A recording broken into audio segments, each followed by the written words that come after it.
નમસ્કાર મિત્રો, અમારા નવા વિડીયોમાં આપ સૌનું હાર્દિક સ્વાગત છે। મિત્રો, આજે આપણે વાત કરવાના છીએ એક ગરીબ અને મજૂરી કરતી પત્નીએ પતિને કલેક્ટર કેવી રીતે બનાવ્યો। ગામડાની એ બપોર અસહ્ય હતી। વૈશાખ મહિનાનો સૂરજ જાણે આકાશમાંથી આગ વરસાવી રહ્યો હતો। સુરેન્દ્રનગરના એક અંતરિયાળ ગામની સીમમાં આવેલા ઈંટના ભઠ્ઠા પરથી કાળો ધૂંધળો ધુમાડો નીકળી રહ્યો હતો। હવામાં માટીના શેકાવાની તીવ્ર ગંધ અને કોલસાની રાખ ઉડી રહી હતી। ત્યાં કામ કરતા મજૂરો પરસેવે રેબઝેબ હતા। એ મજૂરોની ભીડમાં એક 30 વર્ષની સ્ત્રી પણ હતી। તેનું નામ હતું રાધા। માથે ફાટેલો સાડલો, ચહેરા પર કોલસાની રાખ અને માટીના ડાઘ અને હાથમાં સાલા પડી ગયેલા। રાધા છેલ્લા 5 વર્ષથી આ જ ભઠ્ઠા પર મજૂરી કરતી હતી। દિવસ આખો ઈંટો ઉપાડી ગધેડા પર લાદવી અને ભઠ્ઠાની ભીતરમાં તપવું, આ જ તેની જિંદગી હતી। તેના કપાળ પરથી ટપકતું પરસેવાનું ટીપું જ્યારે ગરમ ઈંટ પર પડતું ત્યારે એક ક્ષણ માટે ક્ષણ અવાજ આવતો, જાણે એ તેની કિસ્મતનો અવાજ હતો। પણ રાધા સામાન્ય મજૂર નહોતી। તેની આંખમાં એક અજબ શાંતિ અને ઊંડો ઇંતજાર હતો। ગામના લોકો તેને પાગલ સમજતા, કારણ કે તે ગમે તેટલી થાકેલી હોય, રાત્રે ફાનસના અજવાળામાં જૂની ફાટેલી ચોપડીઓ વાંચતી। ત્યાં જ અચાનક ગામના કાચા રસ્તા પરથી ધૂળની ડમરીઓ ઉડી। એક પછી એક 3 લક્ઝરી ગાડીઓ ભઠ્ઠા તરફ આવી રહી હતી। સૌથી આગળ રહેલી સફેદ સ્કોર્પિયો ગાડીની ઉપર લાલ બત્તી ઝબકી રહી હતી અને આગળના બમ્પર પર મોટા અક્ષરે લખ્યું હતું, જિલ્લા કલેક્ટર। ભઠ્ઠાનો માલિક, જે મજૂરો પર બૂમો પાડી રહ્યો હતો, તે દોડતો બહાર આવ્યો। કલેક્ટર સાહેબ! અચાનક એના ભઠ્ઠા પર એના હોશ ઉડી ગયા। ભઠ્ઠાના બધા મજૂરો કામ છોડીને એક બાજુ ઊભા રહી ગયા। રાધાએ પણ માથેથી ઈંટોનો ભારો નીચે મૂક્યો અને સાડલાના છેડાથી મોઢું લૂછતી એક બાજુ ઊભી રહી। ગાડીનો દરવાજો ખુલ્યો। ખખડતલ બાંધાનો સશક્ત અને આંખોમાં તેજસ્વી ચશ્મા પહેરેલો એક યુવાન બહાર નીકળ્યો। તેણે મોંઘો સૂટ પહેર્યો હતો, પણ એના ચહેરા પર વટ કરતાં વધુ ગંભીરતા હતી। તેની પાછળ 2 સિક્યુરિટી ગાર્ડ અને મામલતદાર ચાલી રહ્યા હતા। એ યુવાન બીજું કોઈ નહીં પણ રાઘવ હતો, આ જિલ્લાનો નવો નિમાયેલો કલેક્ટર। રાઘવે ભઠ્ઠા તરફ નજર દોડાવી। તેની આંખો કોઈને શોધી રહી હતી। માલિક હાથ જોડીને આગળ આવ્યો। સાહેબ, પ્રણામ। હું આ ભઠ્ઠાનો માલિક। કોઈ ભૂલ થઈ ગઈ, સાહેબ? રાઘવે માલિક તરફ જોયું પણ નહીં। તેની નજર એ મજૂરોની ભીડમાં ઊભેલી એક સ્ત્રી પર જઈને અટકી ગઈ। ધૂળથી ખરડાયેલો ચહેરો, ફાટેલા કપડાં, પણ એ જ આંખો। રાઘવના પગ આપોઆપ એ તરફ વળ્યા, જેની પાછળ પ્રોટોકોલ મજૂર આખી ઓફિસરોની ટીમ ચાલવા લાગી। મજૂરો ડરીને પાછળ હટવા લાગ્યા, પણ રાધા ત્યાં સ્થિર ઊભી રહી। જેમ જેમ રાઘવ નજીક આવતો ગયો, તેમ તેમ રાધાના હૃદયના ધબકારા વધતા ગયા। રાઘવ બિલકુલ તેની સામે આવીને ઊભો રહી ગયો। ભૂતકાળના એ પાના 8 વર્ષ પહેલાંની વાત છે। રાઘવ અને રાધા એક જ ગામના હતા। રાઘવ ભણવામાં હોશિયાર હતો, પણ અત્યંત ગરીબ હતો। તેના પિતા ખેતમજૂર હતા।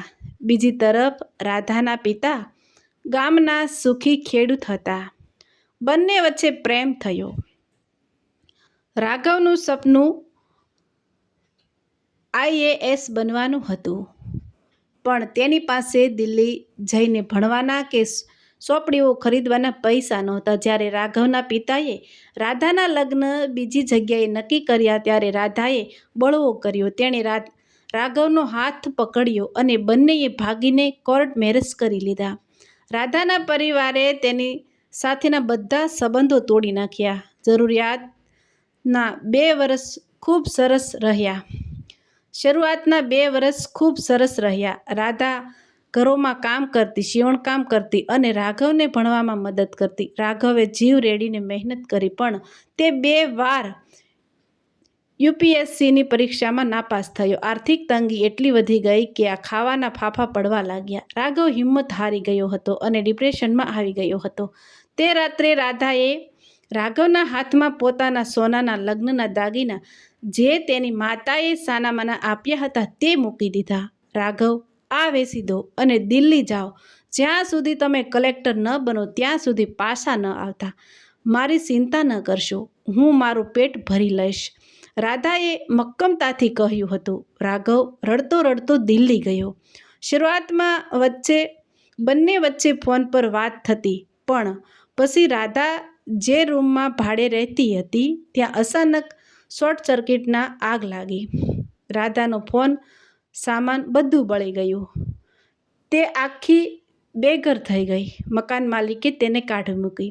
પોતાના પિયર જઈ શકાય તેમ નહોતું, કારણ કે ભાઈઓએ જાનથી મારી નાખવાની ધમકી આપી હતી. જીવવા માટે રાધા આ ઈંટના ભઠ્ઠા પર આવી ગઈ.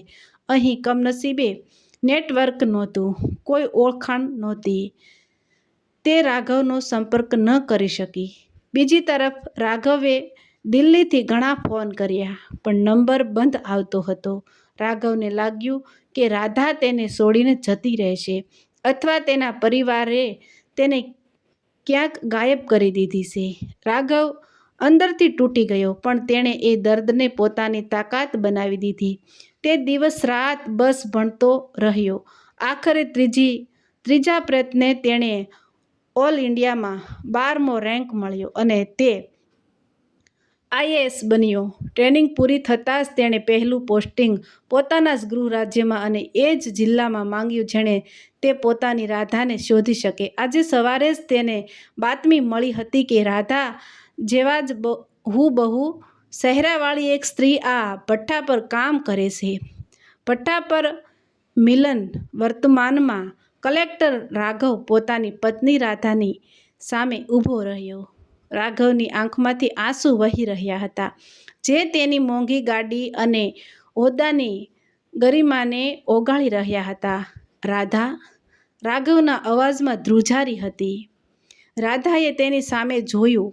તેનો પતિ આજે સાચે જ કલેક્ટર બની ગયો હતો. તેની લાલ બત્તીવાળી ગાડી પાછળ ઊભી હતી. રાધાના ચહેરા પર કોઈ ફરિયાદ નહોતી, બસ એક સંતોષભર્યું સ્મિત હતું.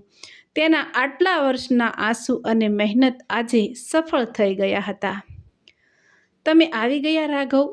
મને ખબર જ હતી કે તમે એક દિવસ આ લાલ બત્તીની ગાડી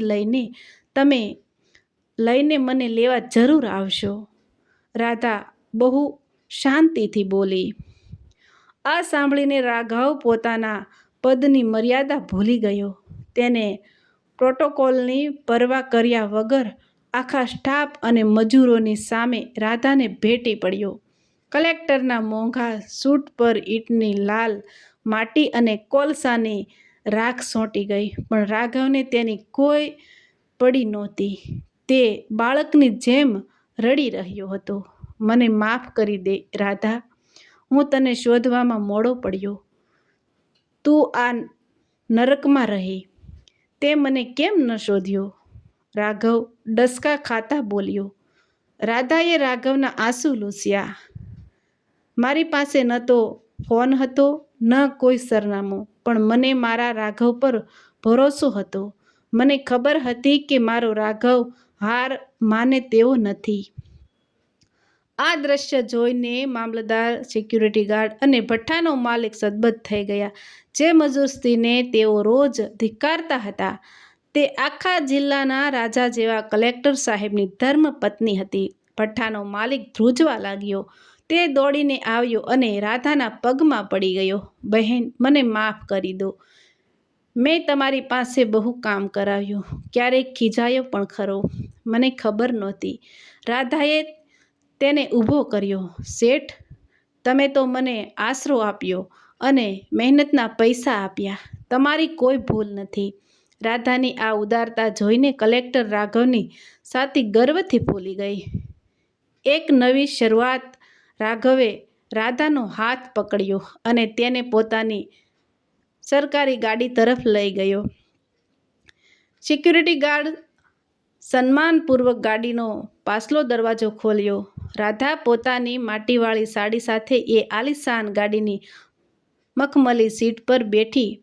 રાઘવ તેની બાજુમાં બેઠો. ગાડી કલેક્ટર બંગલા તરફ રવાના થઈ. રસ્તામાં રાધાએ ગાડીના કાચમાંથી બહાર જોયું. પવનની લહેરખી તેના ચહેરા પરની રાખ ઉડાડી રહી હતી. બંગલે પહોંચ્યા પછી રાઘવે રાધાને સુંદર કપડાં આપ્યા. રાધા જ્યારે નાહીને સ્વસ્થ થઈને બહાર આવી ત્યારે તે ફરીથી એ જ જૂની સુંદર રાધા લાગી રહી હતી. બસ તેની આંખોમાં હવે સંઘર્ષની જગ્યાએ જીતની ચમક હતી. સાંજે રાઘવે પત્રકારો અને પોતાના સ્ટાફ માટે એક નાની સભા યોજી. તેણે ઓફિશિયલી રાધાની ઓળખાણ કરાવી. રાઘવે માઇક હાથમાં લીધું અને કહ્યું, આજે લોકો મને કલેક્ટર તરીકે જુએ છે, સલામ કરે છે, પણ સત્ય એ છે કે જો રાધાએ પોતાના સપના, પોતાના ઘરેણાં અને પોતાની યુવાની આ ઈંટના ભઠ્ઠામાં ન હોમી હોત તો આજે હું આ ખુરશી પર ન હોત. મારી આ કલેક્ટરની ખુરશી અને લાલ બત્તીનો સાચો હકદાર હું નહીં, મારી પત્ની રાધા છે. આખું હોલ તાળીઓના ગડગડાટથી ગુંજી ઉઠ્યું. રાધાની આંખોમાં હર્ષના આંસુ હતા. ન્યાય અને પરિવર્તન. રાધા કલેક્ટરની પત્ની બનીને વૈભવમાં ડૂબી ગઈ હતી. તેને ખબર હતી કે ભઠ્ઠા પર કામ કરતા મજૂરોની જિંદગી કેટલી નરક જેવી હોય છે. તેણે રાઘવને કહ્યું, તમે કલેક્ટર બન્યા છો તો આ સત્તાનો ઉપયોગ એ ગરીબો માટે કરો જેઓ આજે પણ એ ભઠ્ઠાની આગમાં શેકાઈ રહ્યા છે.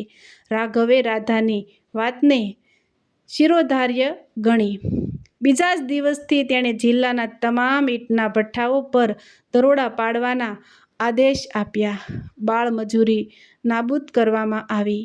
મજૂરો માટે પાકા મકાન, પીવાના શુદ્ધ પાણી અને આરોગ્યની સુવિધા ફરજિયાત કરવામાં આવી. મજૂરોના બાળકો માટે ભઠ્ઠાની નજીક જ સરકારી શાળાઓ શરૂ કરવામાં આવી.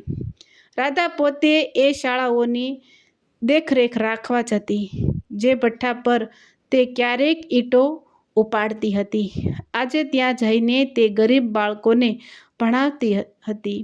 ગામમાં લોકો જે ક્યારેક તેને ભઠ્ઠાવાળી કહીને બોલાવતા હતા, આજે તેને કલેક્ટર મેડમ કહીને આદરપૂર્વક વંદન કરતા હતા.